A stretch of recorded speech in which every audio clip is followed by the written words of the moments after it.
Capítulo cuarto. De lo que le sucedió a nuestro caballero cuando salió de la venta.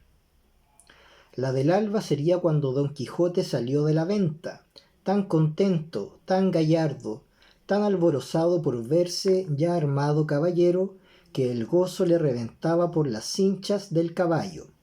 Mas, viniéndole a la memoria los consejos de su huésped cerca de las prevenciones tan necesarias que había de llevar consigo, especial la de los dineros y camisas, determinó volver a su casa y acomodarse de todo, y de un escudero, haciendo cuenta de recebir a un labrador vecino suyo, que era pobre y con hijos, pero muy a propósito para el oficio escuderil de la caballería. Con este pensamiento guió a Rocinante hacia su aldea, el cual, casi conociendo la querencia, con tanta gana comenzó a caminar, que parecía que no ponía los pies en el suelo. No había andado mucho cuando le pareció que a su diestra mano, de la espesura de un bosque que allí estaba, salían unas voces delicadas, como de persona que se quejaba, y apenas las hubo oído cuando dijo: «Gracias doy al cielo por la merced que me hace, pues tan presto me pone ocasiones delante donde yo pueda cumplir con lo que debo a mi profesión, y donde pueda coger el fruto de mis buenos deseos». Estas voces, sin duda, son de algún menesteroso o menesterosa que ha menester mi favor y ayuda.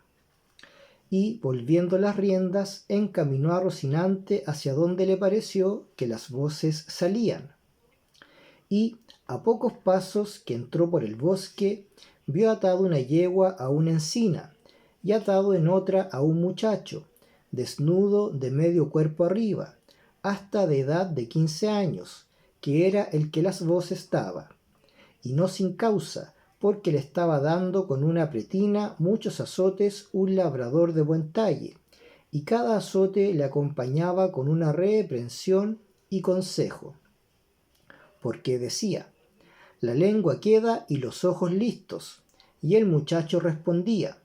no lo haré otra vez, señor mío, por la pasión de Dios, que no lo haré otra vez, y yo prometo de tener de aquí adelante más cuidado con el hato». Y, viendo Don Quijote lo que pasaba, con voz airada dijo: «Descortés caballero, mal parece tomaros con quien defender no se puede. Subid vuestro caballo y tomad vuestra lanza», que también tenía una lanza arrimada a la encina donde estaba arrendada la yegua, «que yo os haré conocer ser de cobardes lo que estáis haciendo». El labrador, que vio sobre sí aquella figura llena de armas blandiendo la lanza sobre su rostro, túvose por muerto, y con buenas palabras respondió: «Señor caballero, este muchacho que estoy castigando es un mi criado, que me sirve de guardar una manada de ovejas que tengo en estos contornos, el cual es tan descuidado que cada día me falta una, y porque castigo su descuido o bellaquería, dice que lo hago de miserable, por no pagarle la soldada que le debo, y en Dios y en mi ánima que miente». «Miente delante de mí, ruin villano», dijo Don Quijote, «por el sol que nos alumbra, que estoy por pasaros de parte a parte con esta lanza. Pagadle luego sin más réplica, sino, por el Dios que nos rige, que os concluya y aniquile en este punto. Desatadlo luego». El labrador bajó la cabeza y, sin responder palabra, desató a su criado, al cual preguntó Don Quijote que cuánto le debía a su amo. Él dijo que 9 meses, a 7 reales cada mes. Hizo la cuenta Don Quijote y halló que montaba 73 reales, y díjole al labrador que al momento los desembolsase, si no quería morir por ello. Respondió el medroso villano que para el paso en que estaba y juramento que había hecho, y aún no había jurado nada, que no eran tantos, porque se le habían de descontar y recebir en cuenta 3 pares de zapatos que le había dado y un real de 2 sangrías que le habían hecho estando enfermo. «Bien está todo eso», replicó Don Quijote, pero quédense los zapatos y las sangrías por los azotes que sin culpa le habéis dado. Que si él rompió el cuero de los zapatos que vos pagastes, vos le habéis rompido el de su cuerpo, y si le sacó el barbero sangre estando enfermo, vos en sanidad se la habéis sacado. Así que, por esta parte, no os debe nada. El daño está, señor caballero, en que no tengo aquí dineros. Véngase Andrés conmigo a mi casa, que yo se los pagaré un real sobre otro. Irme yo con él, dijo el muchacho, mas mal año, no señor, ni por pienso, porque, en viéndose solo, me desuelle como a un San Bartolomé. No hará tal, replicó don Quijote, basta que yo se lo mande para que me tenga respeto, y con que él me lo jure por la ley de caballería que ha recibido, le dejaré ir libre y aseguraré la paga. Mire vuestra merced, señor, lo que dice, dijo el muchacho, que este mi amo no es caballero ni ha recibido orden de caballería alguna, que es Juan Aldudo el Rico, el vecino del Quintanar. Importa poco eso, respondió don Quijote, que Aldudos puede haber caballeros, cuanto más que cada uno es hijo de sus obras. Así es verdad, dijo Andrés, pero este mi amo, ¿de qué obras es hijo? Pues me niega mi soldada y mi sudor y trabajo. No niego, hermano Andrés, respondió el labrador, y hacedme placer de veniros conmigo, que yo juro por todas las órdenes que de caballerías hay en el mundo de pagaros, como tengo dicho, un real sobre otro y aún sahumados. Del sahumerio os haga gracia, dijo don Quijote, dádselos en reales, que con eso me contento, y mirad que lo cumpláis como lo habéis jurado, si no, por el mismo juramento os juro de volver a buscaros y a castigaros, y que os tengo de hallar, aunque os escondáis más que una lagartija. Y si queréis saber quién os manda esto, para quedar con más veras obligado a cumplirlo, sabed que yo soy el valeroso don Quijote de la Mancha, el desfacedor de agravios y sin razones. Y a Dios quedad, y no se os parta de las mientes lo prometido y jurado, so pena de la pena pronunciada. Y, en diciendo esto, picó a su Rocinante y en breve espacio se apartó de ellos. Siguióle el labrador con los ojos, y cuando vio que había traspuesto del bosque y que ya no parecía, volvióse a su criado Andrés y díjole: Venid acá, hijo mío, que os quiero pagar lo que os debo, como aquel deshacedor de agravios me dejó mandado. Eso juro yo, dijo Andrés, y ¿cómo que andará vuestra merced acertado en cumplir el mandamiento de aquel buen caballero, que 1000 años viva, que, según es de valeroso y de buen juez, vive Roque, que si no me paga, que vuelva y ejecute lo que dijo? También lo juro yo, dijo el labrador, pero, por lo mucho que os quiero acrecentar la deuda por acrecentar la paga. Y, asiéndole del brazo,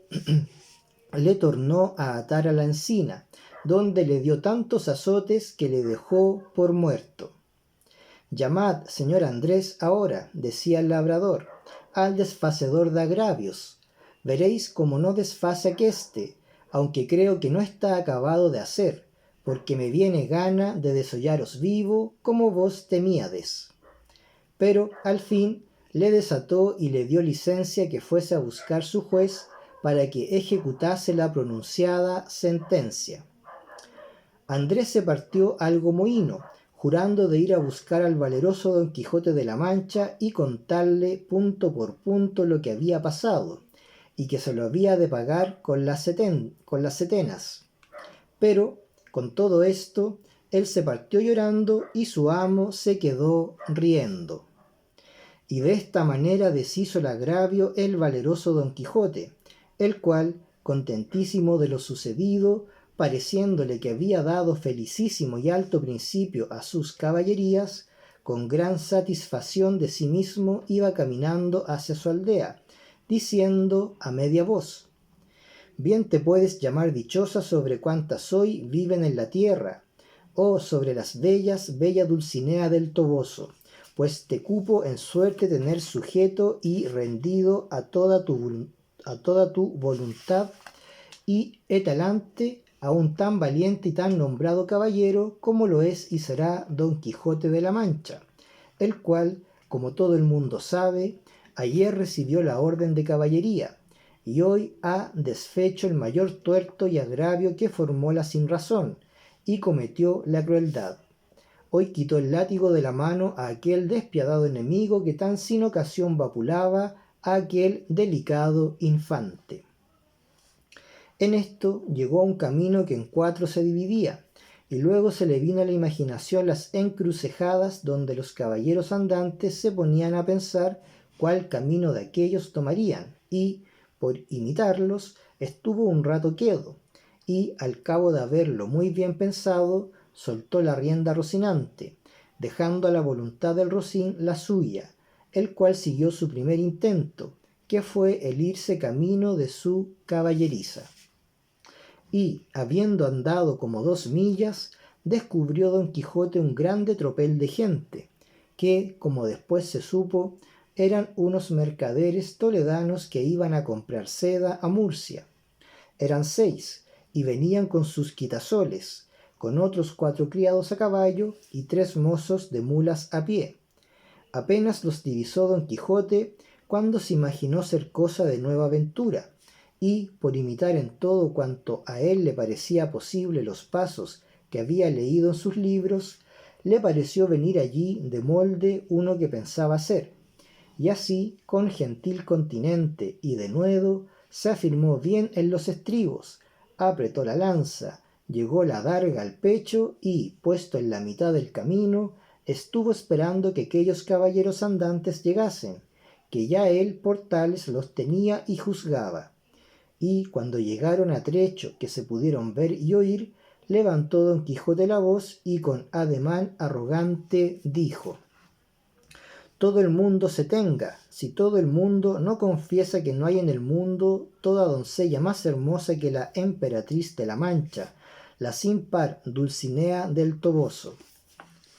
Paráronse los mercaderes al son de estas razones, y a ver la extraña figura del que las decía, y por la figura y por las razones, luego echaron de ver la locura de su dueño,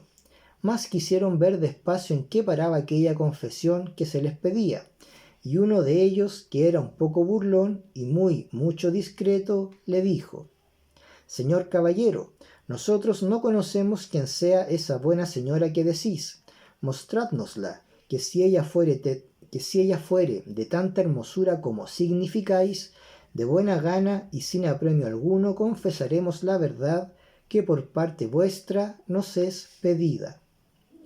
Si os la mostrara, replicó Don Quijote, ¿qué hiciérades vosotros en confesar una verdad tan notoria? La importancia está en que sin verla lo habéis de creer, confesar, afirmar, jurar y defender. Donde no, conmigo sois en batalla, gente descomunal y soberbia. Que ahora vengáis uno a uno, como pide la orden de caballería, ora todos juntos, como es costumbre y mala usanza de los de vuestra ralea, aquí os aguardo y espero, confiado en la razón que de mi parte tengo. Señor caballero, replicó el mercader, suplico a vuestra merced, en nombre de todos estos príncipes que aquí estamos, que, porque no encarguemos nuestras conciencias confesando una cosa por nosotros jamás vista ni oída, y más siendo tan en perjuicio de las emperatrices y reinas del Alcarria y Extremadura, que vuestra merced sea servido de mostrarnos algún retrato de esa señora, aunque sea tamaño como un grano de trigo, que por el hilo se sacará el ovillo, y quedaremos con esto satisfechos y seguros, y vuestra merced quedará contento y pagado. Y aún creo que estamos ya tan de su parte que, aunque su retrato nos muestre que es tuerta de un ojo y que del otro le mana bermellón y piedra azufre, con todo eso, por complacer a vuestra merced, diremos en su favor todo lo que quisiere. No le mana, canalla infame, respondió Don Quijote, encendido en cólera. No le mana, digo, eso que decís, sino ámbar y algalía entre algodones, y no es tuerta ni corcovada, sino más derecha que un huso de Guadarrama. Pero vosotros pagaréis la grande blasfemia que habéis dicho contra tamaña beldad, como es la de mi señora. Y, en diciendo esto, arremetió con la lanza baja contra el que lo había dicho, con tanta furia y enojo que, si la buena suerte no hiciera que en la mitad del camino tropezara y cayera Rocinante, lo pasara mal el atrevido mercader. Cayó Rocinante y fue rodando su amo una buena pieza por el campo, y, queriéndose levantar, jamás pudo. Tal embarazo le causaban la lanza, adarga, espuelas y celada, con el peso de las antiguas armas, y, entre tanto que pugnaba por levantarse y no podía, estaba diciendo: «Non fuyáis, gente cobarde, gente cautiva, atended, que no por culpa mía, sino de mi caballo, estoy aquí tendido». Un mozo de mulas de los que allí venían, que no debía de ser muy bien intencionado, oyendo decir al pobre caído tantas arrogancias, no lo pudo sufrir sin darle la respuesta en las costillas, y, llegándose a él, tomó la lanza y, después de haberla hecho pedazos, con uno de ellos comenzó a dar a nuestro Don Quijote tantos palos que, a despecho y pesar de sus armas, le molió como cibera. Dábanle voces sus amos que no le diese tanto y que le dejase, pero estaba ya el mozo picado, y no quiso dejar el juego hasta envidiar todo el resto de su cólera, y no quiso dejar el juego hasta envidar todo el resto de su cólera, y, acudiendo por los demás trozos de la lanza, los acabó de deshacer sobre el miserable caído, que, con toda aquella tempestad de palos que sobre él vía, no cerraba la boca, amenazando al cielo y a la tierra, y a los malandrines que tal le parecían. Cansóse el mozo, y los mercaderes siguieron su camino, llevando que contar en todo él del pobre apaleado, el cual, después que se vio solo, tornó a probar si podía levantarse, pero si no lo pudo hacer cuando sano y bueno, ¿cómo lo haría molido y casi deshecho? Y aún se tenía por dichoso, pareciéndole que aquella era propia desgracia de caballeros andantes, y toda la atribuía a la falta de su caballo, y no era posible levantarse, según tenía brumado todo el cuerpo.